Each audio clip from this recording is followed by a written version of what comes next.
Why are you covered in mud, Paige? Why are you covered in mud? Why are you covered in mud, Paige?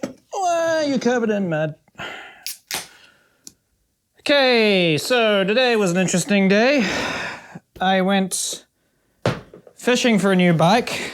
Last week, my summer bike got stolen out of my backyard. Reflecting on things, realized that the only thing that's been stolen in my life has been bikes. So I didn't want to just be like another statistic, another person whose bike's been stolen. I can't actually be another statistic because the police website's down. Thank you, Canada, for your awesome government websites. Striking again, filled in the form, last page, it's like 404, sorry, the form's not here. They're probably all down there at the police station right now, like high-fiving, like, oh, it's just amazing. Like, we have no bike fests this year. Like, good job, team. You guys have worked really hard. Of course, we have to thank our dedicated bike unit. And it's just like an empty desk. It's like, oh yeah, that's right. We don't have a dedicated bike unit because we're not serious about preventing bike crime. I've looked for it on all these websites. Everywhere I go, you get this kind of like, every time I see a silver bike, I'm like, is it that bike? You know? It's making me kind of fucking paranoid. And it's also making me a bad cyclist. You start to troll through listings on like Facebook Marketplace and you're like scrolling through and you just kind of, you're like, oh, is that my bike? And then you're like, oh no, it's not my bike because it's got this handlebar. Oh, is that my bike? No, it's not that bike. My bike had this and this. So you just end up kind of like constantly kind of almost seeing a bike and then you look at the photo and you're like, no, it doesn't really make sense. And it's kind of an unhealthy kind of obsession, right? Because you're just kind of like the walking around thing. You're like, well, it might show up, and you hear stories about it all the time. You hear stories about people seeing their bike getting ridden around. So the problem is, inevitably, when you're on this site looking for your bike, if it doesn't turn up after a while, this perverse thing happens where you start to look at the bikes that happen to match the specs of the bike that you lost, and you go, the price of some of these bikes is pretty good. Maybe I could buy one of these bikes. I should buy one of these bikes. I could buy this bike. This bike's really cheap. And then it hits you, like, there's probably some other Canada looking at this website who's like lost his bike, and you're like looking at his bike. He buys my stolen bike, I buy his stolen bike, and the thieves get away being like, yay, the money. Oh man, thank you so much. So I was like, well, I don't want to be part of a problem, and I can't afford to be not part of a problem by, say, buying a new bike. So I was watching a YouTube video the other day, and I saw this weird new phenomenon of this hobby, and here is my new contact over here. This gentleman has kindly agreed to help me out finding a new bike in a very unorthodox method.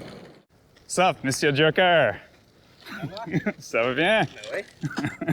Nice equipment. Toi aussi. Wow, you have got a lot going on here. So there's this large subculture of people known as magnet fishers, or magnet fishermen, magnet fisher person, magnet fisher couples, magnet fisher everyone. It's a fucking open community, good for them. Everyone can grab a magnet and throw it into a lake. So they do what it says on the tin. They have a fucking giant magnet, a giant neodymium magnet. They throw it in the lake, pull it out, and it pulls out a bunch of stuff. And I'm watching this channel, and the dude pulled out a fucking bike. And I was like, I want that bike. How many bikes have you found?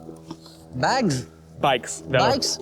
I got 3. Maybe this is the solution that I've been looking for. You know, it's free. If this bike is at the bottom of a lake, it's stolen to a degree that it's not going to be returned to the owner. I'll look on the search tool on Garage 529 and check to see if it's there. But, if it's not there, this is my bike now. So he kind of showed me the ropes, which you use to tie to magnets. It's your setup.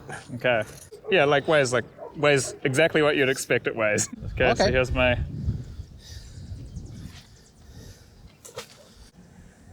Oh yeah, I feel it get a little jagged. It's definitely hitting some stuff. Looks pretty minimal. Yeah, it's pretty minimal, but you have something. Got a nail. Got a nail. Yeah. Okay. Here comes a new bike. Just one first piece. I found 2 parts of gun because it was cut in 3 parts. Yeah. And I found 2 parts. I'm just missing the handle. White probably was used to commit a crime. Yeah. I'm a rebel, rebel, rebel, rebel, rebel, rebel. I'm a rebel, rebel, rebel.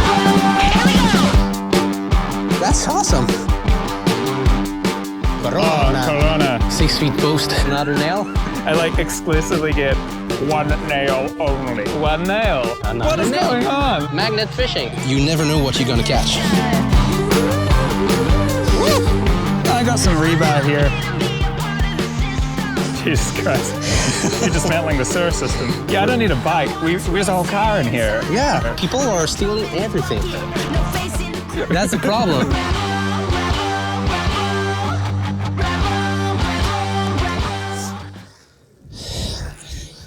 Got something big? No, I'm caught. No. A big challenge is like the magnet getting stuck on things because the magnets are like hundreds of dollars, so you really don't want to lose them. We got a magnet stuck in the rocks. We have a magnet wedged in the rocks. It could be easier for you to pull it up, but yeah, we're stuck.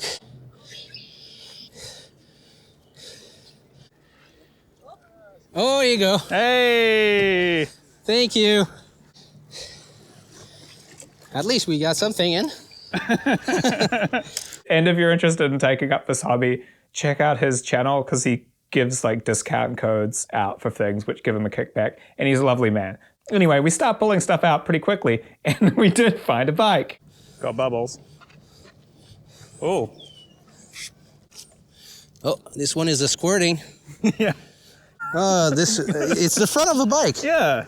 So we got one part of yours? I'm looking for something in just a slightly newer condition. Yeah, I'm sure. Yeah, it's a little too used. Yeah, Used by oysters. Okay. Oh. you've got something more heavier. Well, it feels like it just fell off. Oh, I see what you were caught on. It's a rock, right, or something? No, I will take my magnet, Okay. but Bigger magnet. I think we'll have your bike. A bike? Yeah, Holy shit. I saw it. Yeah, there's something big. Yeah. Oh, yeah. Okay. Another rebar. Let's throw again here. Oh, yeah, I see. I got another piece of the bike.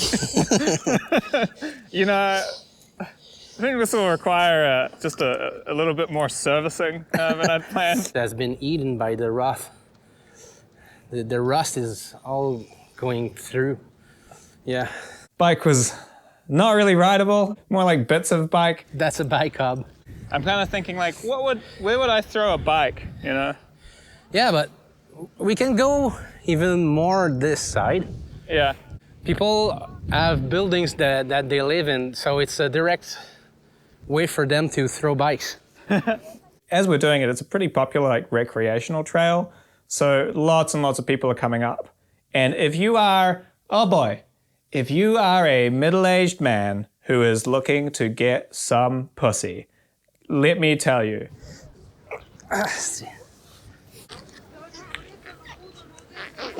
the ladies are really interested in the magnet fishing, specifically like boomer-aged women. Yeah. Thanks. No problem. We had so many women coming up because you look like you're doing some environmental shit, and apparently that's attractive. Non, au moins j'enlève ça de l'eau. This certain demographic is just really interested in the magnet fishing. Boomer couples would come up, like pretty like the healthy ones that are kind of going for a run down the canal. The lady would be like, oh, is this are you cleaning up the environment? And you'd be like, sure. And then the guy would be like, have you found any guns? Like every time, it was always the same thing. Girls asking about the environment, guy just wants to know if you found any guns. If you've ever had like a job or you're doing an activity that elicits a similar response from people, that's the magnet fishing one for some reason. Anyway, honestly, pretty attractive older woman. You know, if you're like in that age range, like get your fucking magnets, boys. Jump over to Joker Magnets channel and get a discount code. You know, you'll be fucking drowning in metal. I hope you find some buried treasure. Yeah, I hope so. I want to use the bike. Another person wants a bike. Yeah. Is this a common request? No, it's the first time I've got it. You're the first time, and she's the second time. After a couple of hours at it, we've gotten like pipes and like he found a phone. Cell phone. Ah! Whoa. C'est un Xperia. Just a bunch of scrap, which is like, you can take the scrap metal and get paid for it as is, so, you know, that's a thing, but it's only like $20. There was a moment where I thought that he was gonna lose the magnet. No. And I was feeling terrible, because I'm like, well, he's kind of helping me to get a bike here, and it's like, oh, I've like caused him to lose his magnet. We need a new kayak. Yeah. But they don't seem to come here. But he got out this like ratchet set. I think he's been there before. And we got to use one of the cleats on the shoreline, you know, which I thought were decorative, but they actually work. After a bit of like resetting and stuff, it actually did work. We got the magnet back. Oh yeah. I didn't want to lose it. Once we'd been at it for about 4 hours or so, we parted ways. Just coming back from first magnet fishing expedition. No velo, no bike. Covered in mud. Everything's covered, the camera's covered in mud. Can you see me? So yeah, magnet fishing is a lot harder than it looks on YouTube. We did find a bunch of spoons. I mean, it's like heroin addicts, I guess, in the neighborhood. No needles. I found a lot of nails. I don't know why. Hey, just like you, nails. But he said that he has actually pulled like 3 bikes out just in the last year. I just wonder where's the bike. So he has a pretty good chance of pulling another bike out this season. So no bike, but bits of bikes. Yeah. We will find something for you. Think? Yeah, no, I'm sure of it. So I think there's a pretty good chance that I will get a bike through the magnet fishing, but only because like one generous person is going to help me out. So as I walked home today, I was feeling a little bit bummed out, obviously. It took me twice as long to get home as it should have because I didn't have a goddamn bike. Man, it's annoying. However, there is a solution that a lot of cities have, but they do it really, really badly. And I am very lucky to live in one of the few places in the world that has really nailed it when it comes to bike share schemes. I'm going to get a subscription and, you know, use it as a way to explain why Montreal's bike share scheme, the Bixies, are so incredibly popular. How much do you think this is worth? $20?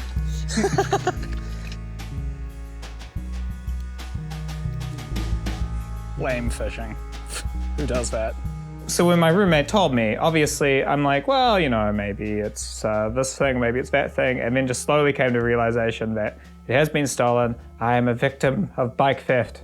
You know, again, do you guys care about climate change? Oh yeah, and urbanism is all about the pedestrian walkability, bikeability of areas. Oh yeah, it's super important. You got to get your carbon emissions down. Okay, well, here's the like #1 form of conveyance, and it's just going to get stolen all the fucking time, and we're going to treat it like it's like, well, bikes, they just get stolen. It's like tulips in a garden. Sometimes someone's going to steal your tulips. So bikes are super fucking important. But it's like our police force hasn't got the memo yet. Bikes are now like a fundamental piece of the infrastructure. You can't have them being stolen all the time. If it was like a thing for kids, like someone stole their lollipop, you know, that's not what this is anymore. Bikes are a serious thing that people use to get around. I don't have a car. I don't have a lot of money. They stole my means of transportation. Like now I'm like, how do I get to things I need to get to, you know? So the reason I'm covered in mud